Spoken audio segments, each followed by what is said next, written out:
আসসালামু আলাইকুম। এই ভিডিওতে আমরা সার্ভার সাইড রেন্ডারিং এর ব্যাপারে দেখব এবং আমাদের সার্ভার সাইড রেন্ডারিং কেন প্রয়োজন। আমরা যদি next.js ওয়েবসাইটে যাই, next.js এর ওয়েবসাইটে গেলে আমরা ডাটা ফেচিং এর বিভিন্ন মেথড দেখতে পারবো। তার ভেতরে সার্ভার সাইড রেন্ডারিং হচ্ছে অন্যতম। তো সার্ভার সাইড রেন্ডারিং এ গেলে আমরা দেখতে পাচ্ছি বিভিন্ন ধরনের ফাংশনালিটি আছে। তো সার্ভার সাইড রেন্ডারিং কেন দরকার আমাদের? আমরা এর আগে দেখেছি যে স্ট্যাটিক জেনারেশন করছিলাম। স্ট্যাটিক জেনারেশন করার পরে আমাদের এইচটিএমএল কোড তৈরি হয়ে গিয়েছিল, ডিরেক্ট এইচটিএমএল পেজ তৈরি হয়ে গিয়েছিল। সেই পেজকে আমরা সার্ভারে রেখে দিয়েছি এবং সার্ভারে রেখে দেওয়ার পরে সেটাকে কিন্তু আমরা ডিরেক্ট কল করে নিয়ে এসেছি আমাদের ব্রাউজারে। তো এটার ক্ষেত্রে সমস্যা হয় কি, যখন আমাদের ডাটা খুব দ্রুত চেঞ্জ করতে হয়, খুব চেঞ্জ হচ্ছে বারবার। ধরেন একটা হচ্ছে সোশ্যাল মিডিয়া ওয়েবসাইটে কি হয়, প্রতিনিয়তই কিন্তু একটা একটা করে পোস্ট হয়, একটা লাইক হয়, একটা কমেন্ট হয়, একটা শেয়ার হয়, এগুলো প্রতিনিয়তই কিন্তু চেঞ্জ হয়। এই চেঞ্জগুলো করার জন্য তো আমরা বারবার প্রতি মিলি সেকেন্ডে গিয়ে তো আমরা সার্ভারকে আবার নতুন করে বিল্ড করব না, আমাদের ওয়েবসাইটকে নতুন করে বিল্ড করে সার্ভারে রাখতে পারবো না। সেজন্য প্রয়োজন হবে রিয়েল টাইম ডাটা ফেচিং এবং ডাটা চেঞ্জের।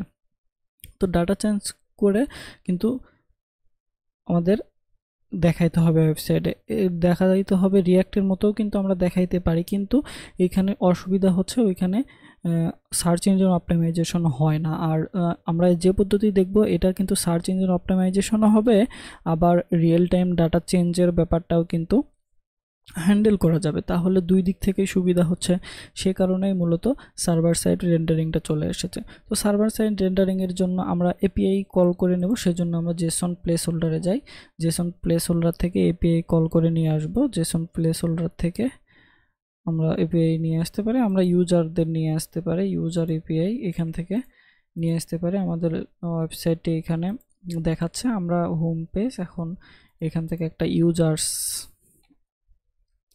users.js দেব এবং ইউজার্সের এখান থেকে next functional component and static generation and server side rendering, এখানে শর্টকাট ইউজ করতেছি।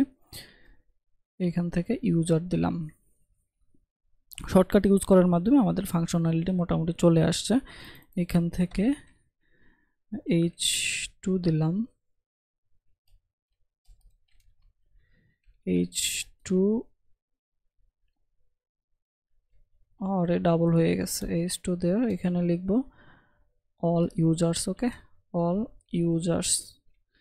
ইউজার্স লিখে দিলাম এবং আমাদের এখানে ডাটা ফেচ করতে হবে। ডাটা ফেচ করার জন্য আমরা কি করব, কনস্ট্যান্ট রেসপন্স নেব এবং ডাটা ফেচ করব কই থেকে, ডাটা ফেচ করতে পারি আমরা জেসন প্লেস হোল্ডার থেকে অ্যাওয়েট ফেচ, এবং কোথা থেকে ফেচ করব, জেসন প্লেস হোল্ডার থেকে ফেচ করব এবং যে রেসপন্সটা আসবে সেটাকে ডাটার ভেতরে আমরা রেখে অ্যাওয়েট দেন রেসপন্সকে জেসনে কনভার্ট করব। জেসনে কনভার্ট করার পরে এই ডাটাকে আমরা এইখানে পাস করে দেব, যেটা আমরা কয়েকবার করেছি। দেন এখান থেকে ইউজারকে আমরা পাবো, ইউজার্সকে পাবো, সেই ইউজার্স একটু বড় করি, ইউজার্সকে পাবো। এই ইউজার্সকে এখানে ডিস্ট্রাকচারিং করে নেব, এখান থেকে ডিস্ট্রাকচারিং করে নেব ইউজারকে ডিস্ট্রাকচারিং করে নেওয়ার পরে আমরা যদি কনসোল লগ করে দেখি, console.log করে দেখি ইউজার্স কি আসলো আমাদের কাছে জেসন প্লেস হোল্ডার থেকে। আমরা এখান থেকে যদি এখন এখান থেকে ইউজারে যাব,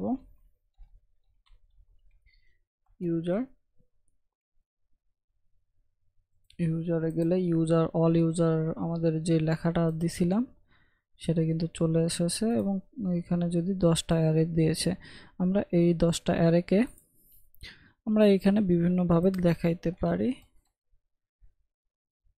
HR দিতে পারি এবং এইখান থেকে ইউজার্স ডট ম্যাপ করে আমরা দেখাইতে পারি প্রত্যেকটা ইউজার আসলো, সেই ইউজার কি করবে, সেই ইউজারে দেন আমরা এখান থেকে রিটার্ন করতে পারি, রিটার্ন করব কি, রিটার্ন করব h1 h3 দিয়ে এ ইউজার ডট নেম দিতে পারি, ইউজারের নাম শো করবে। এখানে আর কি কি আছে, এখানে আছে এই যে ইউজার নেম ডিরেক্ট চলে আসছে, এখানে আছে নেম, দেন ইউজার নেম আছে, ইমেল আছে। আমরা শুধু কি করতে পারি, আমরা এখান থেকে ইউজার নেমটাকে শো করাইতে পারি, যেহেতু এটা ডায়নামিক আমাদের ডায়নামিক করে দিতে হবে অবশ্যই। দেন এখন যদি দেখি, এখন কিন্তু এই যে ইউজারের নামগুলো শো করতেছে এবং প্রতি ক্ষেত্রে আমরা একটা করে HR দিতে পারি, তাহলে কিন্তু প্রতি ক্ষেত্রে একটা করে লাইন চলে আসবে। দেখতে পাচ্ছেন প্রত্যেকটা নাম চলে আসছে। আমরা কিন্তু ডাটা এভাবেই ফেচ করি। এছাড়া আমরা কি করতে পারি, এখানে নামে ক্লিক করলে আমাদের পরবর্তীতে যে পেজটা আসবে সেখানে আমরা ডাইনামিক ভাবে ডাটা কিন্তু রিসিভ করতে পারি। সেই জন্য কি করতে হবে, এইখান থেকে তাহলে আমরা একটা ফোল্ডারে তৈরি করে নেই, ইউজারের ফোল্ডার তৈরি করে নেই, যে ইউজারটাকে ফোল্ডার হবে, এটাকে ডিলিট করে এখানে ফোল্ডার তৈরি করে নেই ইউজার, দেন index.js এবং এই ইউজারের যত সেটা হচ্ছে ইন্ডেক্সে আমরা পেস্ট করে দেই, এটার দরকার নাই। ওকে, নাও ইউজার চলে এসেছে।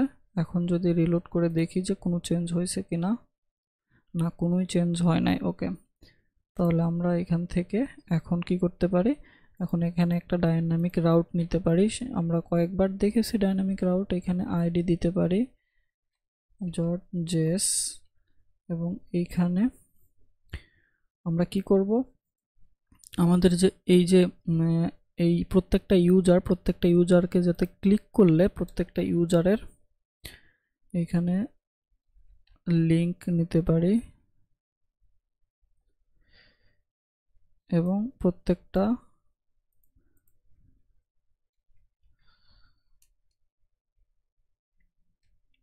ইউজার এই লিংকে যাবে, সেই লিংকের যদি আমরা href দেই, href ইকুয়াল টু href কি হবে, টেমপ্লেট স্ট্রিং দেব, দেন ইউজার স্ল্যাশ $, দেন ডাইনামিক ভাবে দেব ইউজার ডট আইডি এবং এইখানে এইচ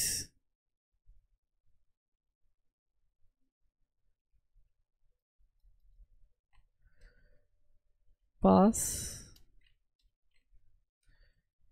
href, এরকম না, হ্যাঁ 5 href দিলে এইটা চলে যাবে। লিঙ্ক ইজ নট ডিফাইন্ড, আমরা নেক্সট লিঙ্ক নিতে পারি এখান থেকে। ওকে, তো এখন যদি আমাদের ওয়েবসাইটে যে লিঙ্কে ক্লিক করি, দেন 1-এ কিন্তু চলে যাচ্ছে, কিন্তু আমরা এটাকে এখনো হ্যান্ডেল করি না, আমরা এখনো সেটাকে হ্যান্ডেল করব। সেজন্য আমরা যদি এখানে যাই, এখান থেকে নেক্সট সার্ভার সাইড রেন্ডারিং এটাকে দিতে পারি ফাংশন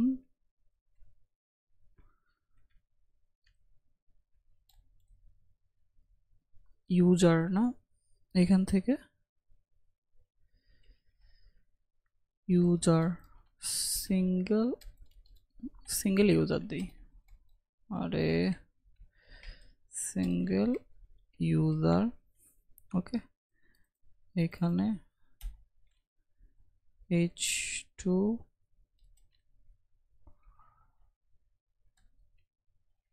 দেন দিয়ে দিলাম সিঙ্গেল ইউজার দেন এখান থেকে h1 দিয়ে দিই। ওকে, এটা আমরা সিম্পল টেমপ্লেট তৈরি করে নিলাম এবং এইখানে ডাটা ফেচ করব এবং আমাদের প্যারামিটার কই থেকে আসবে, প্যারামিটার অবশ্যই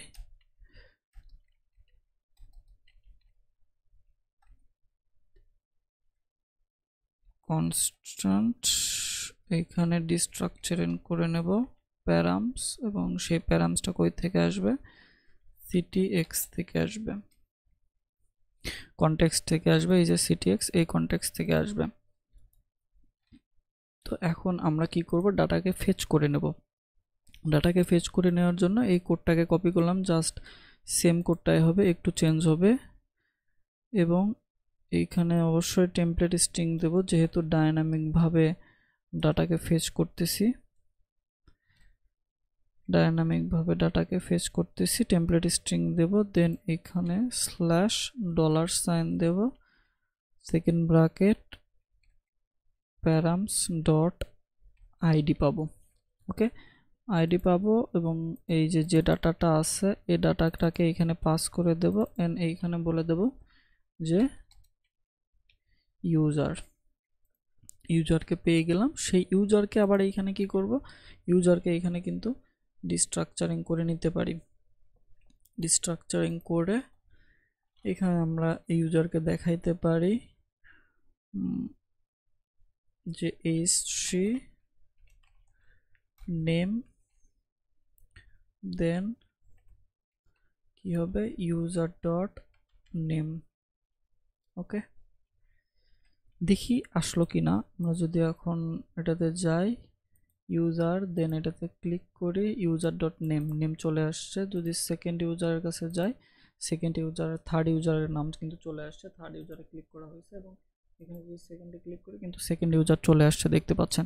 তো আমরা এইভাবে সার্ভার সাইড রেন্ডারিং এর ডাটা ফেচ করে নিতে পারি। এখন যদি আমি এখানে ক্লিক করে এখানে ডাটাগুলোকে দেখতে চাই যে সার্ভার সাইড রেন্ডারিং এর পরেও কি আমাদের ডাটাগুলোকে সোর্স কোডে চলে আসে কিনা আমরা দেখি। তো সেই জন্য দেখার জন্য আমরা কন্ট্রোল ইউ এ ক্লিক করলাম এবং সোর্স কোডে যদি দেখি তাহলে এখান থেকে একটা কপি করি, নাম, কন্ট্রোল এফ দেই, ভি দেই, ডাটা না, আমরা এটাকে দেখতে চাই, কন্ট্রোল সি, কন্ট্রোল ভি, হ্যাঁ দেখতে পাচ্ছেন এটা কিন্তু চলে এসেছে নেম, এবং সাথে কিন্তু HTML ট্যাগ সহকারে চলে এসেছে। তো বুঝতেই পাচ্ছেন কতটা মানে হচ্ছে সুবিধাজনক এবং এসইও এর জন্য কতটা ইম্পর্টেন্ট। তো এই ভিডিওটি এই পর্যন্তই। যদি ভিডিওটি ভালো লাগে অবশ্যই লাইক কমেন্ট করবেন এবং কোথাও সমস্যা হলে সেটা জানাবেন, আর আমাদের চ্যানেলটিতে সাবস্ক্রাইব না করে থাকলে সাবস্ক্রাইব করবেন অবশ্যই। আসসালামু আলাইকুম।